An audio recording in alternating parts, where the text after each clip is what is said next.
people don't think that regular physical can change the rest of your life, but it did for me. Today, I'll be talking about a heart condition called ventricular ectopy. This could happen to anyone, so you guys should know some of the early signs. Personally, they found this condition in me about 5 years ago at a normal physical. So I know a lot about the symptoms and the do's and don'ts, and that's exactly what I'll be talking to you about today. Exactly what ventricular ectopy is, what you can and cannot do, some of the solutions to take away the irregular beats or even get rid of it, as well as my own personal story. So you guys are probably wondering what exactly is ventricular ectopy. It is an extra heart beating originating in the lower chamber of the heart, which pretty much means my heart misfires at random times. Some of the causes of ventricular ectopy is that you were born with it, like me, but this is quite rare. There's also a decrease in blood supply of the heart, changes in blood level, like having low potassium. It also comes with age. It's most common for people from the ages of 35 to 50 to get this condition. And even if you're healthy and active, this condition can still occur. Some of the signs that you're having this condition is that you're feeling your heartbeats at random times, feeling like your heart stopped or skipped a beat, and the feeling of occasional forceful beats. And sometimes, in some cases, there's no symptoms. Like me, I can't feel my beats whatsoever. So after my physical, I went to the Children's Hospital of Wisconsin to meet with my cardiologist, Dr. Federle. He wanted to make sure that I was actually having these ventricular ectopic beats, so I got hooked up to an EKG, which is right here. You have to wear it for 24 hours, and it monitors every single beat that you have. After you got a chance to take a look at it, I did in fact have ventricular ectopy. It was occurring about 25% of the time, which is kind of normal. The next test I had to do was a stress test, which is right here. So you're hooked up to the EKG again, and you're on a treadmill, and it increases in speed and incline every 2 minutes. After you got a chance to monitor it, you had to check if the irregular beats were going away as my heart rate increased, which is a good thing, because my regular beats went down to less than 5% once my heart rate was over 150 beats per minute.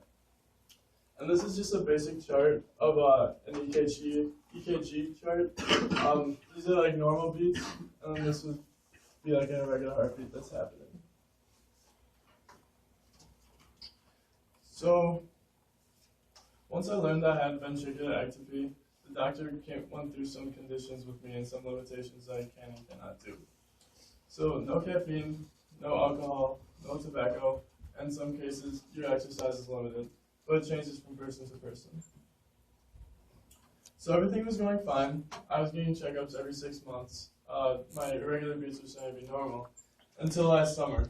The EKG showed something really different. My irregular beats were at 40%, which is extremely high and very dangerous for someone like me. So the doctor said there's a couple options that we could do.